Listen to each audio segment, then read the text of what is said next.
The chill wind of late autumn 1876, sweeping across the Dakota Territory, carried the biting scent of dust, the nervous sweat of horses, and an undercurrent of human anxiety. Alara Hayes stood on a crude auction block, a figure of pale grief against the harsh landscape. Her husband, John, was only days dead, the victim of what Silas Blackwood had glibly termed a riding accident. Now, Blackwood himself, a man whose smile never thawed the ice in his eyes, presented a dubious debt note, his voice slick as he began to auction off her family's ranch, the only home she had ever known. The sparse crowd, a discomfiting mix of opportunistic settlers looking for a bargain and wary townsfolk cowed by Blackwood's ruthlessness, watched with varying degrees of pity and avarice. Alara felt their gazes like physical blows. Blackwood's own eyes lingered on her, an unspoken, chilling threat of what would become of her once the land was gone hanging heavy in the frigid air.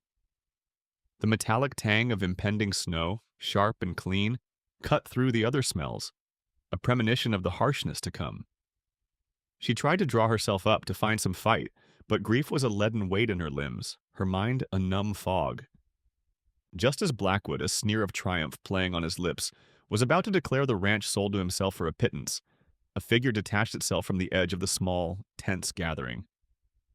Tokala, a Lakota warrior whose presence radiated an immediate, quiet authority, strode forward. His movement was not hurried, but deliberate, drawing every eye. A sharp, commanding phrase in his native tongue, guttural and resonant, cut through Blackwood's smug pronouncements like a knife. In the ensuing stunned silence and confusion, before Blackwood's men could react or Alara could fully comprehend, Tokala seized her arm. His eyes, dark and fiercely intense, met hers, conveying an urgent, unspoken command. Flee. No words passed between them that Alara could understand, only the primal instinct to escape a greater threat. Terror of Blackwood, of the life he would force upon her, momentarily outweighed her fear of this unknown, imposing rescuer. She stumbled after him, his grip firm but not unkind, pulling her away from the auction block, away from the remnants of her shattered life, towards an uncertain, perilous future. Blackwood's enraged roar shattered the stillness. "Stop them! Don't let them get away!" he bellowed, his face contorted in fury. His men, jolted into action, scrambled for their horses. The open prairie offered scant protection as Alara and Tokala fled. The sky, already a bruised, ominous gray, began to spit icy flakes, a bitter promise of the storm's imminent arrival. Tokala, his movements economical and incredibly swift, forged a path towards broken, rockier terrain he clearly knew would be harder for horses to navigate quickly. Alara, her lungs burning with the unaccustomed exertion, her heart hammering against her ribs, pushed herself onward. The wet wool smell of her shawl, a familiar discomfort, filled her nostrils. When she stumbled heavily, her worn boots catching on a loose stone, and gashed her hand, the pain was a distant shock. Reacting on instinct, she tore a strip from her petticoat, her fingers clumsy with cold, and bound the bleeding wound, her mind echoing her father's oft-repeated mantra from her childhood, "Survive, Alara, always survive." The shouts of Blackwood's men, carried on the wind, echoed closer than comfortable, a baying pack behind them. The snowfall thickened rapidly, the flakes stinging her face, and the temperature plummeted with alarming speed. They had no food to speak of, no proper shelter readied, and the first true blizzard of the season was descending upon them with savage intent, promising to obliterate the landscape and any hope of easy escape. The storm hit with a blinding, furious speed that stole Alara's breath, and what little courage she had managed to muster. The wind howled like a starved wolf, a deafening, disorienting roar that seemed to come from all directions at once, driving the snow so horizontally it stung her exposed skin and made it impossible to see more than a few feet ahead. Hypothermia, she knew with a chilling certainty, was an immediate, lethal threat. Tokala, his eyes narrowed against the onslaught, his body a bulwark against the wind as he shielded her slightly, scanned the chaotic landscape with an unnerving, focused calm. He located a shallow overhang on a rocky outcrop, a dark slash in the white fury, partially shielded by stubborn, stunted pines that groaned under the weight of the rapidly accumulating snow. He swiftly began to dig away the drifts with his hands and a sturdy broken branch, then used his hefty belt knife to chip away at frozen earth and pry loose stones, working with an astonishing efficiency to deepen the space. He pulled in fallen timber, wedging it against the opening to create a more substantial windbreak. Through urgent gestures, grunts, and by physically guiding her hands, he demonstrated to Alara how to gather the driest pine needles and grasses from beneath the snow-covered lower branches of the pines, packing them tightly against the cold rock walls for insulation. A Lakota technique she would later learn for creating a makoti, a temporary life-saving shelter. Alara, shivering so violently her teeth chattered uncontrollably and her limbs felt like unresponsive wood, followed his lead, her movements clumsy with cold, exhaustion, and fear. The shared, desperate labor against the elements, the primal fight for warmth and life, forged a fragile, unspoken connection in their forced, close proximity. Trapped by the raging blizzard, the first night in their cramped, frigid refuge was an agony of penetrating cold and the gnawing ache of hunger. Alara began to feel an unfamiliar, persistent queasiness, a rolling nausea in her stomach that she attributed to the severe cold, the lack of food, and the lingering trauma of the day's horrifying events. She remembered then with a jolt that was almost painful in its clarity. The small oilskin pouch her grandmother had always insisted she carry in her travel bag. A habit Alara, despite her youthful dismissiveness, had thankfully maintained. Inside were a handful of dried chokecherries, tart and energy-giving, and, more importantly, a precious flint and steel. Managing to retrieve the bag she'd clutched desperately during her escape, she hesitantly, almost shyly, offered some of the precious berries to Tokola. He accepted with a slight, almost imperceptible nod, his eyes briefly acknowledging the offering before returning to his watchful scan of the storm through a tiny gap in their makeshift barrier. In turn, from a pouch at his waist, he produced a small, dark piece of papa-dried bison meat, breaking off a portion for her. The smoky, rich smell of the meat, so different from anything she was used to, was a stark, almost overwhelming contrast to the sterile, freezing air of their prison. Huddled deep in their refuge as the wind shrieked outside like a banshee, Alara's numb fingers brushed against a small, smooth object in her dress pocket. A simple, worn wooden horse, lovingly carved by her late husband, John, during the quiet evenings of the previous winter. Clutching it, the familiar contours of painful comfort brought a fresh wave of grief so intense it stole her breath. But beneath it, a tiny, stubborn ember of resolve began to glow. She had to survive, if only for his memory, for the love they had shared. The blizzard, however, showed no sign of abating. Their tiny, shared food supply was nearly exhausted. The wind, a malevolent entity, found every minuscule crack in their shelter, and the faint smoke from the single lard lamp Alara had also managed to save did little to warm the frigid air, its flickering light casting long, dancing, distorted shadows on the rough rock walls, making the small space feel even more claustrophobic and menacing. The relentless blizzard continued its assault for what felt like an eternity, a roaring, white chaos that imprisoned them. During a brief, eerie lull in the wind's violent howling, a sound drifted through the thick, swirling snow, the distant, muffled crack of a gunshot. The sound was chilling, a stark reminder that Blackwood's men might also be caught in the storm, perhaps nearby, still a potential threat, or worse, actively hunting. Alara's nausea, far from abating, intensified, accompanied by waves of dizziness that made the small shelter spin. A dawning, terrifying suspicion about her physical condition, a possibility she had not dared to consider in the turmoil, began to take root in her mind. Clutching her abdomen, a new kind of fear, colder and more profound than any she had yet experienced, gripped her. She recalled fragmented advice, passages skimmed idly from her grandmother's extensive journal of herbal remedies, a thick, leather-bound volume filled with pressed flowers and spidery handwriting that she had, by some miracle of instinct, managed to thrust into her travel bag before Tokola pulled her from the auction block. She believed she knew of a tea, a concoction of specific leaves that might settle such a profound sickness. But the thought of finding any identifiable herb in this frozen, snow-buried wasteland was ludicrous. Tokola, observing Alara's evident distress with sharp, perceptive eyes, seemed to understand more than she voiced, His gaze, usually so focused on the external threat of the storm, softened fractionally as he noted her pallor, the way she protectively cradled her stomach. He left the shelter briefly, a dark shape quickly swallowed by the swirling white, battling the wind and snow with a practiced ease that spoke of long familiarity with such conditions. He returned, snow clinging to his bison hide wrap, holding a piece of a pale, ginger-like wild root. He demonstrated, with slow, deliberate movements, how to scrape it clean with his knife and then chew a small, fibrous piece, using the Lakota word maka-luta red earth, or perhaps a specific name for this particular root, and making gestures for eat good for stomach. The root, cautiously ingested by Alara, its taste earthy and slightly bitter, surprisingly eased the worst of her roiling stomach. This act of focused, gentle care from the stoic warrior, his intuitive understanding of her unspoken condition, significantly deepened Alara's fledgling trust.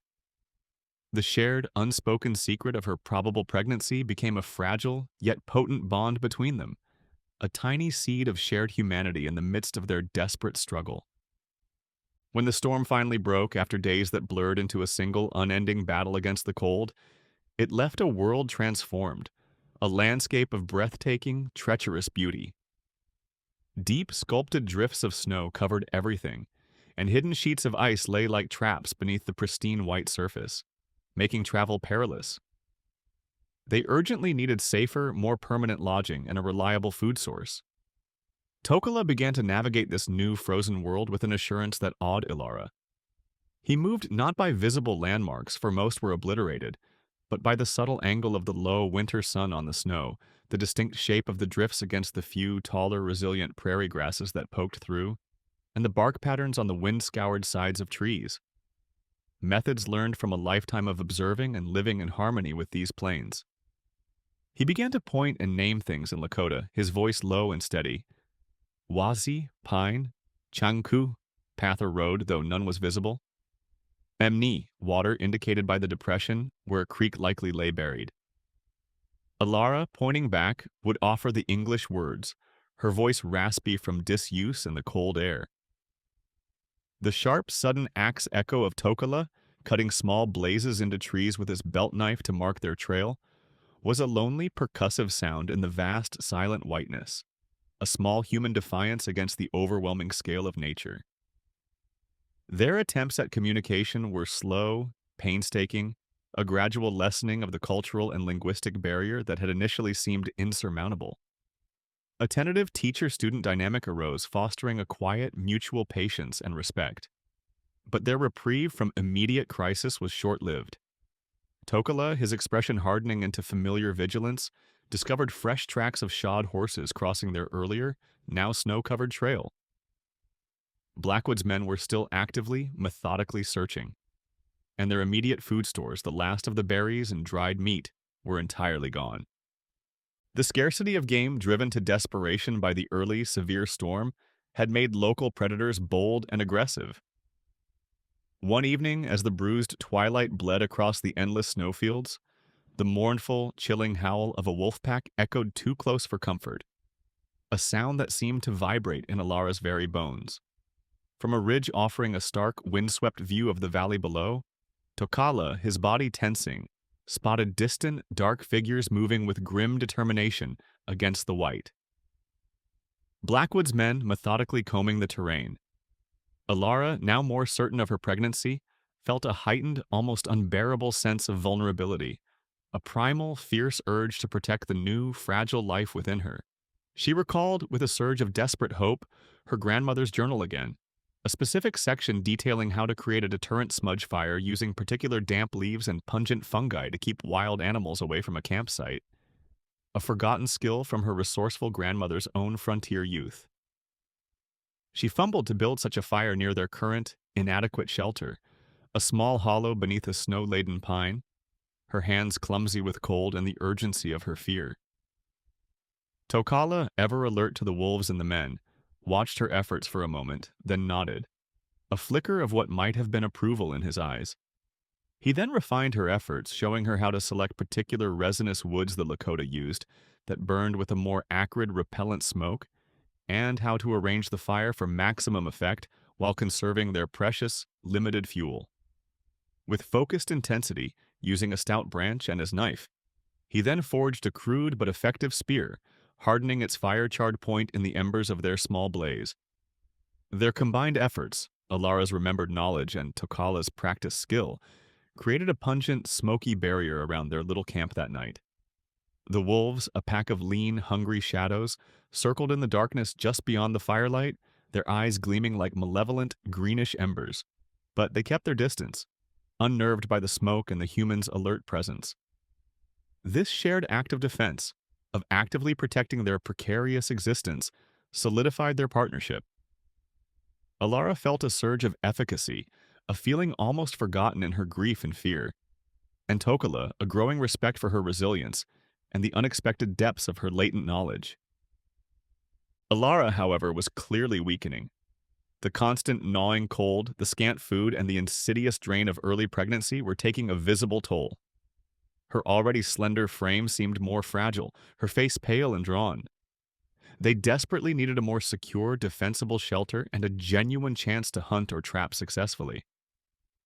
Tokala, after much scouting, led them to a hidden cut bank along a partially frozen creek, a place offering better protection from the wind and, crucially, signs of small animal life. Delicate rabbit tracks stitched across the snow, the tiny droppings of grouse near clumps of exposed berries. Here, with patient skill, he skillfully set snares made from stripped sinew he always carried and pliable willow branches, hoping to catch something, anything, to supplement their dwindling energy. The crisp snap of twigs underfoot as they moved, the sigh of the wind through the bare branches, and the distant caw of a crow were often the only sounds in the otherwise silent, frost-rimed landscape.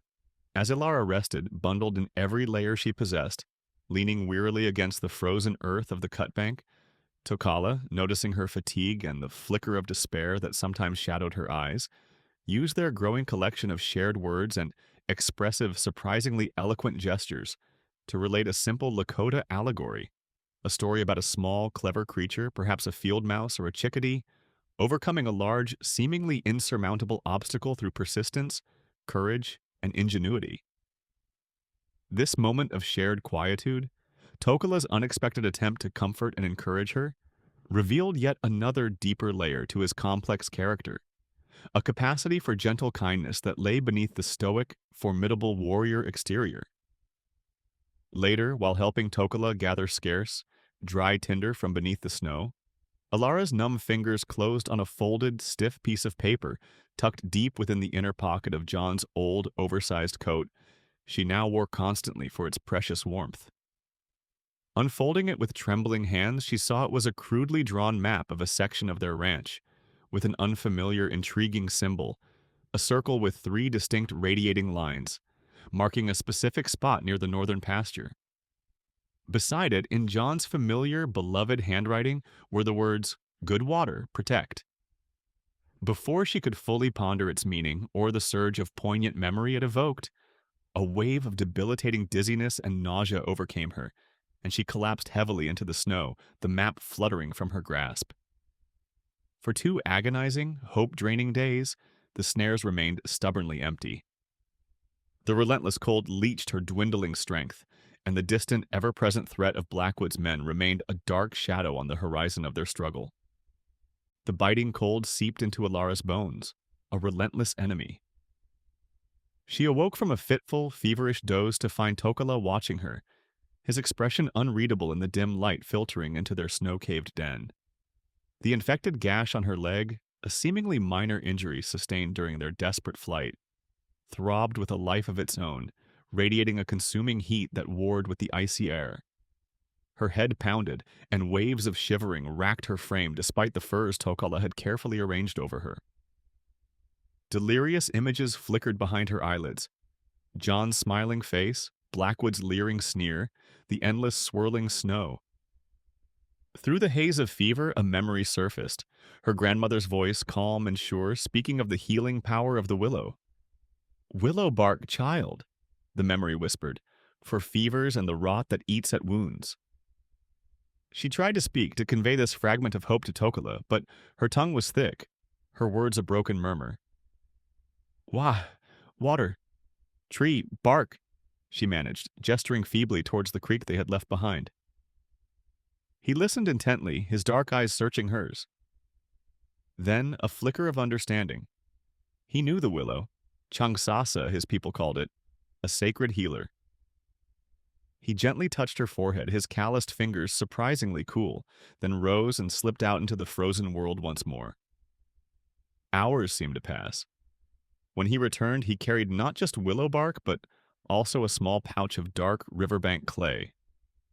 With meticulous care, he showed her how the Lakota prepared the remedy, charring the inner bark slightly over their tiny, almost smokeless fire, then crushing it and mixing it with the cool clay and a little melted snow to form a thick poultice.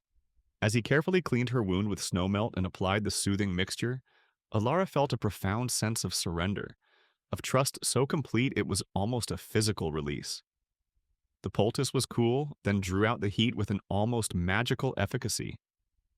This direct fusion of their respective knowledge, her grandmother's remembered lore and his people's practiced wisdom, in a moment where her life hung precariously in the balance, cemented their bond beyond mere survival. Tokala's commitment to her and to the unborn child he now clearly knew she carried became an unspoken, absolute vow, and Alara's trust in him, in his strength and his quiet, unexpected tenderness, was now complete. A bedrock in the shifting snows of her world. As the fever gradually receded over the next day, leaving her weak but lucid, Alara knew she couldn't just run forever. The strength that had returned, however fragile, brought with it a renewed determination. She had to confront Blackwood not just for herself or John's memory, but for the future of the child growing within her. She needed Tokala's help beyond mere survival. She needed an ally. Using their now more functional, if still limited vocabulary, interlaced with gestures, sketches drawn on a piece of smooth bark with a charred stick, and the sheer intensity of her conviction, Alara explained Blackwood's treachery, the true nature of her husband's accident, and her deep-seated suspicions about his motives. She showed Tokala the map fragment John had carried, pointing to the strange symbol, the circle with 3 radiating lines. Tokala listened intently, his gaze fixed on the crude drawing. A dawning recognition, then a stark, profound understanding, transformed his features. He recognized the symbol. It denoted a sacred spring, a place of significance to his people, long used for clean water and healing ceremonies, a place believed to hold spiritual power. Blackwood's greed, his relentless pursuit of her land, now threatened not just Alara and her unborn child, but the Lakota too, their access to a vital and holy site. His expression hardened, his jaw tightening. Their individual struggles, born of different worlds and different losses, began to converge, flowing together like 2 streams meeting to form a more powerful current.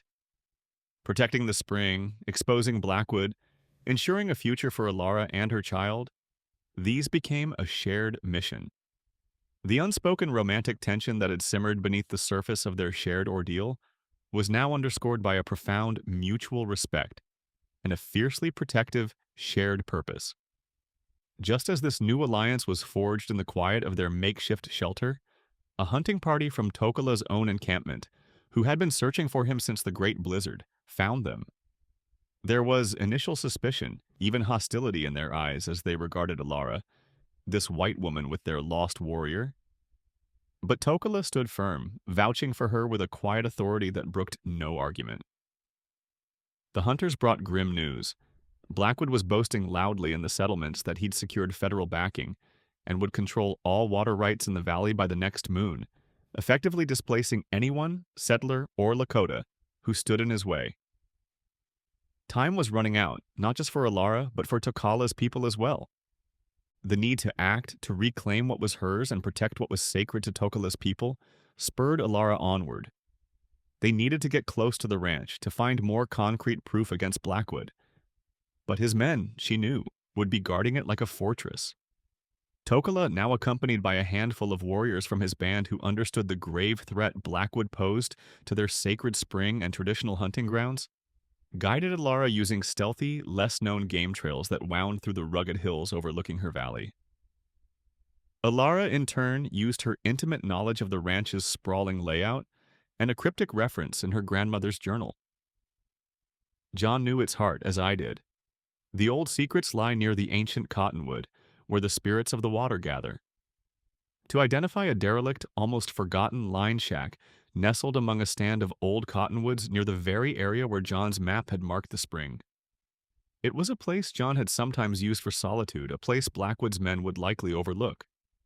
The Lakota warriors, their initial suspicion of Alara replaced by a grudging respect for her determination and Tokala's unwavering support of her, readily agreed to create a diversion, drawing Blackwood's guards away from the main ranch house and the area around the line shack.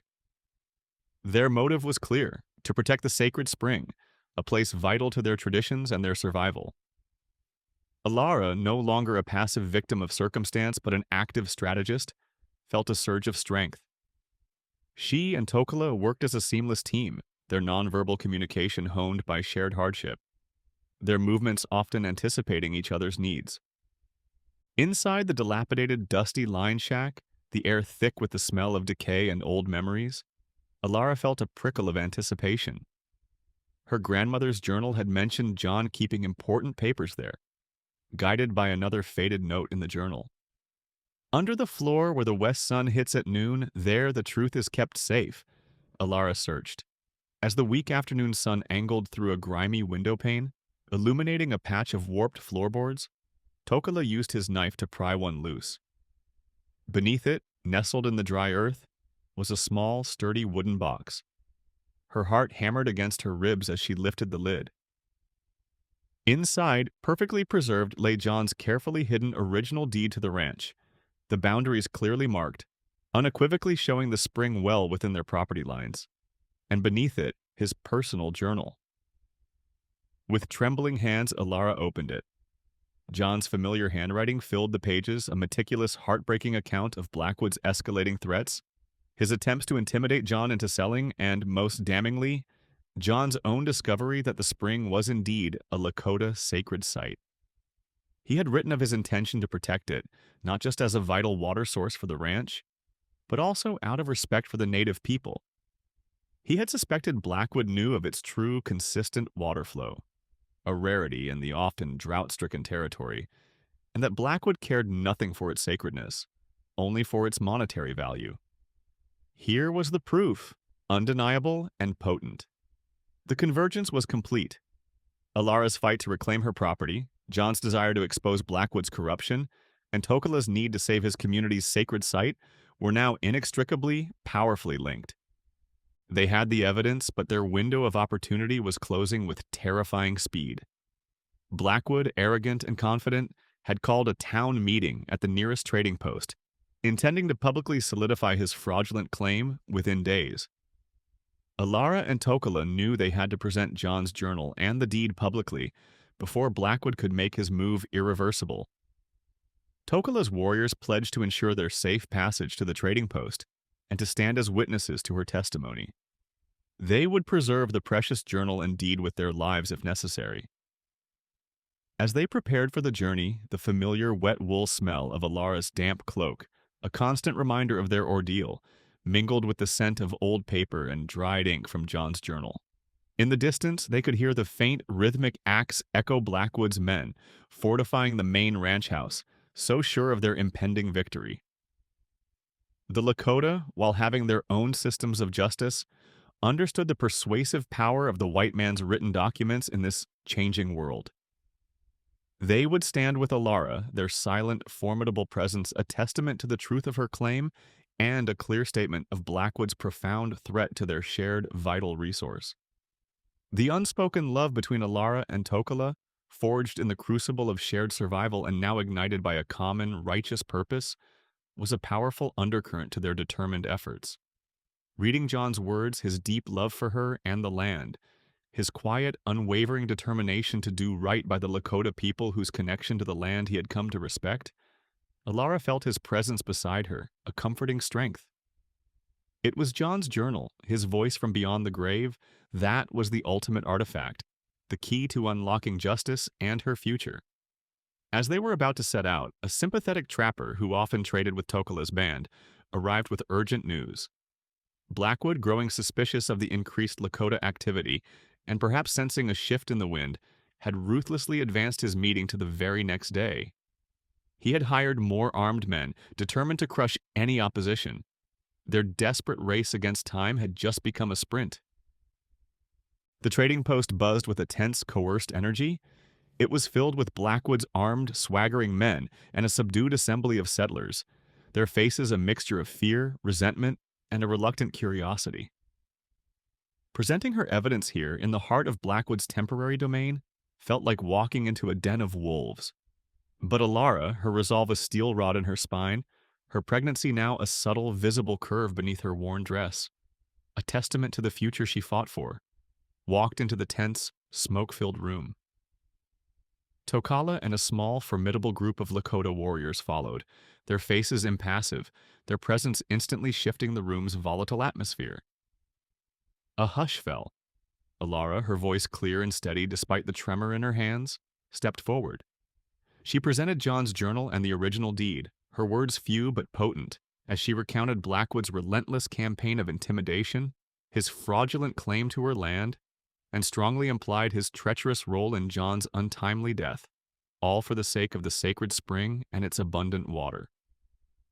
Blackwood's denials were loud, blustering, and furious, but Alara held her ground, John's journal held aloft like a shield. The Lakota warriors stood as silent, unwavering witnesses. When a few of Blackwood's more thuggish men moved as if to silence Alara or seize the documents, Tokala and his warriors simply shifted their weight, their hands moving almost imperceptibly closer to the knives at their belts, a silent, eloquent warning that was universally understood.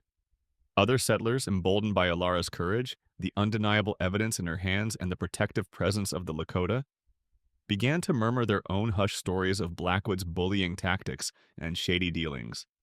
Alara and Tokala stood as a united front, his unwavering support her invisible shield, her quiet, fierce bravery in the face of such blatant hostility, solidifying his deep admiration and profound love. Just as Blackwood, his face purple with rage, cornered and exposed, ordered his men to seize Alara and the damning documents, a new figure pushed through the crowd. A circuit judge, a man known for his stern but fair demeanor, had arrived unexpectedly for other territorial matters and had observed the unfolding drama with keen interest. Compelled by the undeniable evidence in John's journal, the clear legitimacy of the official deed, Alara's compelling testimony, and the palpable shift in public opinion, he stepped forward, his voice ringing with authority. He officially recognized Alara's claim to her land and, more startlingly, ordered a full investigation into Blackwood's manifold activities, including the suspicious circumstances surrounding John Hayes' death. Blackwood's authority, built on bluster and intimidation, crumbled like dry earth. His hired guns, sensing the tide irrevocably turn, their paymaster's power evaporating before their eyes, were suddenly reluctant to fight both the federal law and the grimly determined Lakota.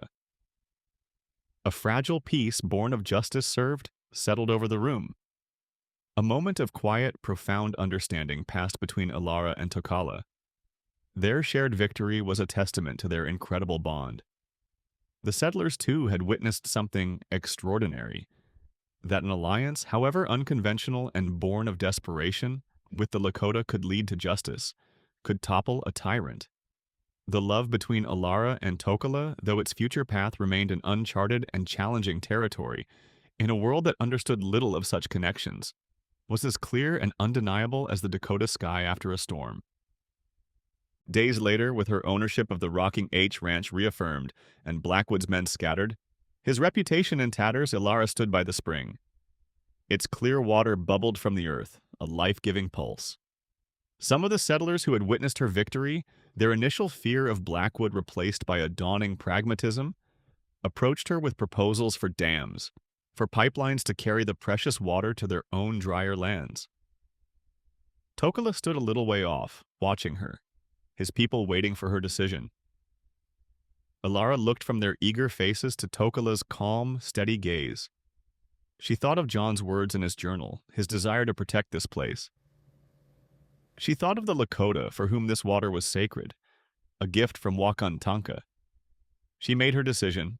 Addressing the settlers, her voice quiet but firm, She announced that the spring, while on her land, was sacred ground.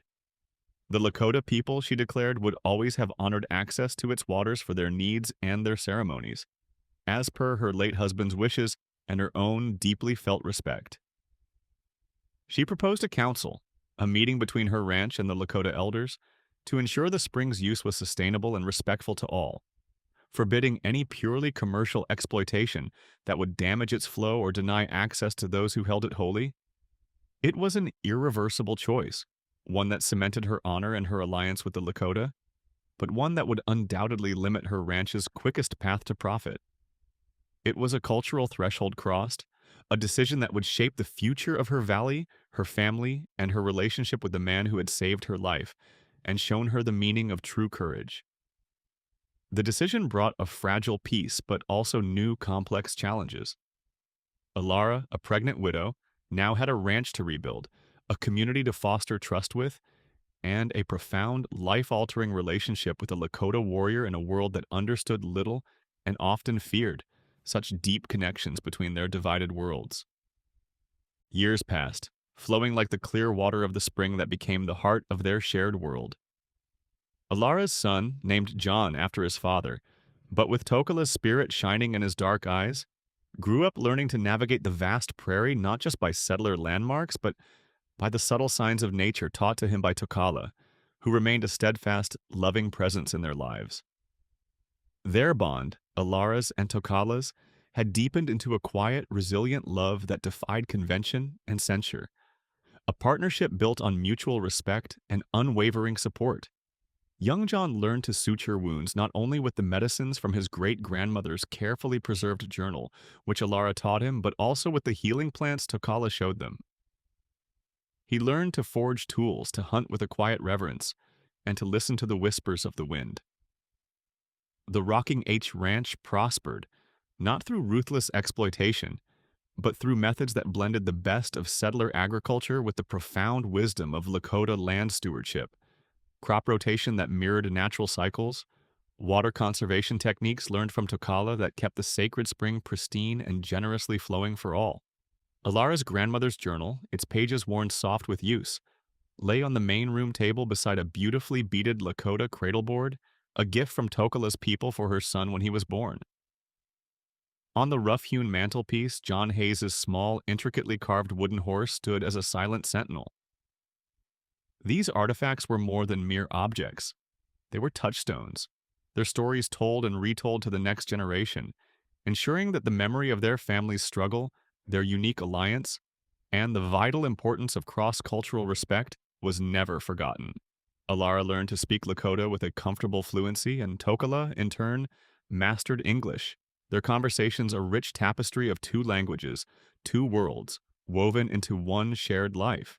The spring, known to later generations simply as Two Voices Spring, remained a place of peace and shared resources. An annual gathering, initiated by Alara and the Lakota elders in those early years, continued, a joyous celebration of the harvest, the land, and the enduring respect their communities held for one another. Alara's descendants and those of Tokala's people continued to honor the pact made so long ago, their shared history a testament to the enduring possibility of coexistence, of finding strength in diversity. One golden autumn afternoon, Alara, an old woman now, her hair the silver of winter frost but her eyes still bright with spirit, sat with Tokala, equally aged but his frame still strong and straight, beside the life-giving waters of the spring. They watched their grandchildren, some with Alara's clear blue eyes reflecting the prairie sky, others with Tokala's deep, earthy gaze, all with a blend of both their spirits, playing together, their joyous laughter echoing through the cottonwoods, a promise of enduring hope, a legacy of love and courage carried forward on the Dakota wind.